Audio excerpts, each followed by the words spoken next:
ready for it. Get ready for it. Yeah, this is it. Go!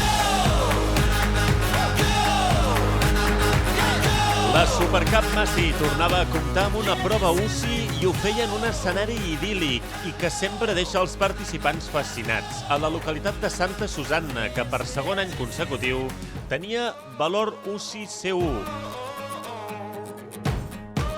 El municipi coster compta amb un variat terreny muntanyós, essència BTT, amb dures ascensions i zones tècniques, que converteixen la prova en una de les cites més esperades de l'any.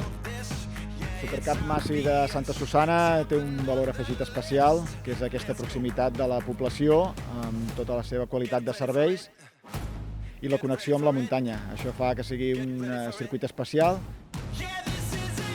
I a més és un circuit que té una dificultat tècnica molt exigent, molt al gust dels corredors, dels participants, i això fa que sigui una de les proves més ben valorades de tot el circuit. Després de la seva estrena al calendari internacional el 2018, han passat grans estrelles ciclistes, bikers de renom com Irina Kalentieva, Samuel Geiss, Rebecca McConnell, Pablo Rodríguez, Janica Loib, Víctor Koretsky, Guy de Michels, Vlad Dascalu, entre d'altres.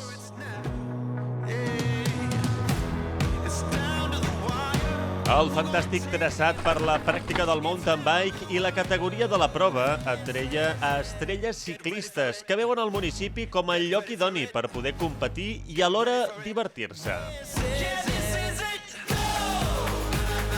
Aquest any, i degut a la pandèmia, la prova se celebrava amb protocols anti-Covid que farien que les competicions es poguessin celebrar sense cap contratemps. Quan queda només un minut.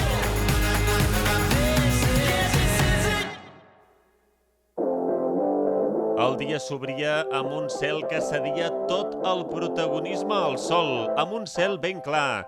Condicions òptimes per una cursa de cross-country. S'esperava una jornada trepidant, plena de curses amb BTT.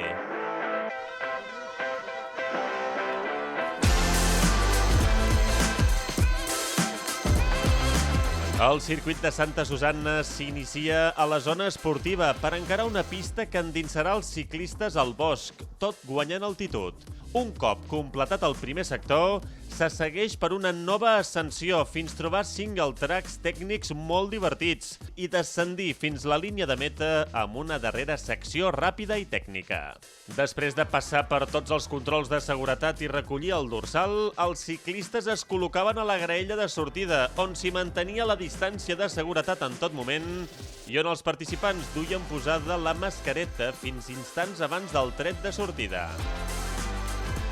Des de ben aviat, els ciclistes de les categories inferiors ja tenien el mateix objectiu, estar al màxim concentrats per no cometre cap errada i treure el millor resultat possible. Els rock gardens naturals del traçat de Santa Susanna posarien contra les cordes els participants. Qualsevol badada podia ser decisiva, un traçat dur física i tècnicament que farien veure curses divertides i amb moltes alternatives. A mesura que la matinal avança, la temperatura dins i fora la pista anava en augment. S'apropava el moment de la sortida de la prova femenina i les grans favorites es focalitzaven en l'objectiu. A primera línia hi trobàvem a la francesa Sabrina Hainaut, que arribava de competir a la Copa del Món. Oui, c'est pour tout le monde pareil. Donc, c'est bien qu'il y ait des courses quand même qui sont organisées pour pouvoir rouler. Soleil. J'étais à Nové Mesto jeudi et je suis revenue vite pour revenir ici parce que j'ai déjà roulé, pas en Copa Catalana, mais en stage ici et j'aime bien le circuit. La catalana Clàudia Galícia i a la veneçolana Catherine Lindo. És el primer cop que vinc, no la coneixia i la vaig reconèixer i m'agrada, puja, també és tècnica i bueno, crec que hi ha corredores fortes i ja es veurà, no? Però bueno, amb ganes de competir i fer una bona cursa. Una cursa a priori molt oberta en què es podrien donar diverses sorpreses. Serà cada 2 minuts.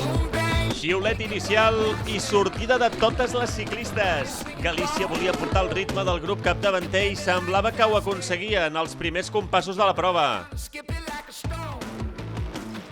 No obstant, Eno, tirant d'experiència, va saber quin era el moment d'atacar, sentint-se molt forta. Mica en mica, la francesa s'anava distanciant de les seves perseguidores.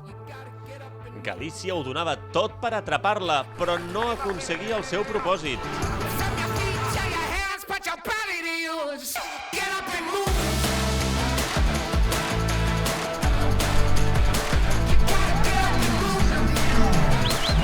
La ciclista veterana arribava a meta contenta amb la seva bona actuació sobre el complet circuit de Santa Susanna, celebrant la victòria. Per darrere, incertesa fins al darrer instant. La foto finish va ser necessària per poder saber que Galícia finalment seria la segona ciclista del dia. Bulló va aconseguir una molt meritòria tercera plaça a Scratch. Contenta, venia una miqueta cansada de la setmana i la veritat és que bé, no? Quan anava amb la Sabrina primera i segona, un noi s'ha posat al mig, m'ha tirat, l'he perdut, l'he atrapat i he tingut una mica de baixón i m'ha costat arribar a meta, però bueno, penso que he fet una bona cursa, el circuit m'ha agradat moltíssim i res, contenta d'haver defensat la segona posició que m'ha anat molt just a l'esprint amb la tercera. Cal destacar la meritòria dotzena plaça elite de la ciclista local Esther Villaret, que va culminar una bona cursa. La cursa de fèmines seria difícil de superar, però s'arribava a la cursa elite i sub-23 masculina, on també hi hauria grans moments de mountain bike. És un recorregut autèntic mountain bike, potser dels més durs de la Copa Catalana, té molt desnivell, trialeres complicades baixant, així que serà un dia de mountain bike dels guapos. La verdad que sí, ¿no? Tiene bastante desnivel, creo que ayer miré 2.60 de desnivel. Nada, vamos a luchar por la carrera y darlo todo. Intentaré correr un poco conservador porque hay una gran parrilla de corredores, así que nada, intentar hacer mi carrera y hacerlo lo mejor posible. Bueno, a disfrutar, un any una miqueta complicat, no?, amb el tema del Covid, o sigui que a disfrutar al màxim i a veure si s'arregla això. La graella de sortida denotava la gran igualtat que es podria veure a la cursa, però hi havia un favorit per sobre de tots, el líder de la Copa Catalana Internacional Biking Point, Christopher Bosque, que volia aconseguir el mallot de líder de la Supercup Masi. Tret de sortida i els ciclistes començaven a enfilar el circuit. El grup s'estirava i tan sols una petita unitat de ciclistes era capaç de seguir Gómez i Bosque. El ritme era inversemblant.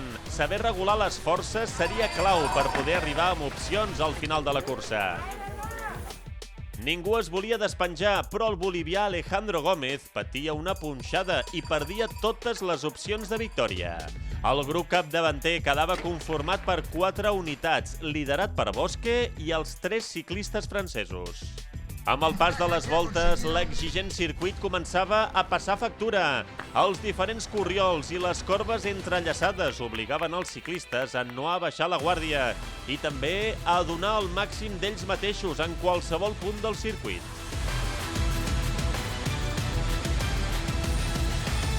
El ciclista del Biking Point, que arribava amb molt bones sensacions de l'anterior cita del campionat, es va sentir d'allò més bé i va tornar a atacar. Ja a la darrera volta, el ciclista del Berguedà se sabia guanyador amb l'ampli marge que tenia respecte als seus perseguidors i va poder entrar a meta amb total tranquil·litat i alegria, festejant la gran victòria aconseguida. Per darrere, la segona posició va estar més disputada. Els dos ciclistes del Veloroc Lapierre s'ho van acabar jugant a la baixada final, on Kilian Desbiens li va aconseguir treure un petit forat al seu company d'equip, Rafael Gai, que va entrar en tercera posició. Els rostres de sofriment són evidents a l'arribada. Tots es van deixar fins l'últim gra de força en la gairebé hora i mitja de competició. Mountain bike per crear afició, la millor manera de viure i sentir les curses de BTT a falta d'una prova per tancar l'edició 2020 del prestigiós campionat de cross country. Eno s'imposava amb un marge de més d'1 minut a Clàudia Galícia i Lea Bulló. Amélie Laquep i Maria Díaz completaven el top 5, una classificació molt igualada a les primeres places. C'était difficile pour moi au niveau physique parce que je reviens de Nové Mesto et j'ai eu un long voyage et des nuits très courtes et des soucis d'avion. Donc je suis contente, vraiment contente de gagner ici. Félicitations Sabrina, encore Arribats a aquest punt del campionat, Noemí Moreno s'enfundava el mallot de líder de la Supercup Massi, mostrant-se com la ciclista més regular del campionat. Serà capaç de mantenir-lo a la prova definitiva de Barcelona? A la cursa masculina, Christopher Bosque finalment li va treure més d'un minut als seus perseguidors, Antoni Zaragoza i Alejandro Gómez, completant una inversemblant remuntada, van tancar el top 5 de la prova.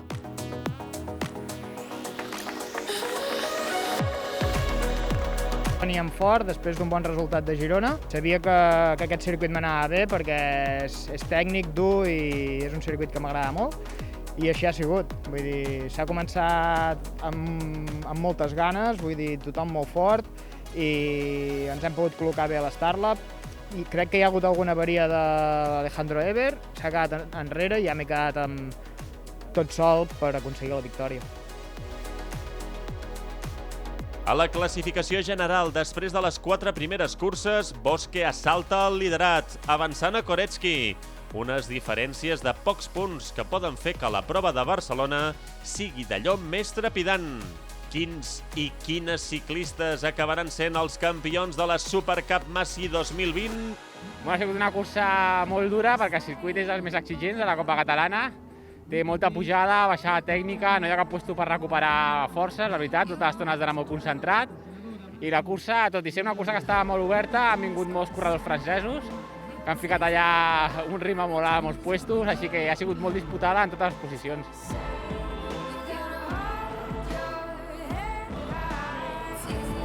Santa Susanna es confirma com a destí imprescindible per la pràctica esportiva i sobretot per a la bicicleta de muntanya, amb uns serveis de primer nivell, tant pels corredors com pels acompanyants. Per Santa Susanna és important una prova d'aquestes, primera perquè és el que, com a destinació esportiva que som, evidentment molt d'agrair que una Copa Catalana es pugui fer aquí, perquè a part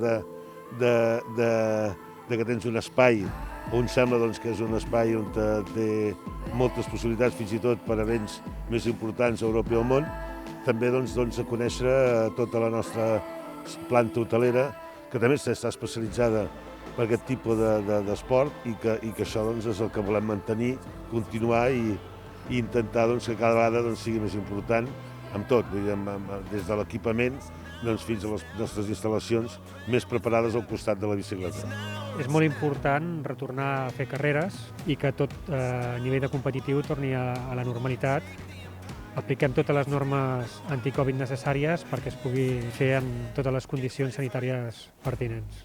En una població costera ideal. Tot està molt obert i Barcelona promet emocions fortes, on els millors ciclistes del món es tornaran a trobar. La Supercup Massi no s'atura. Fins aviat!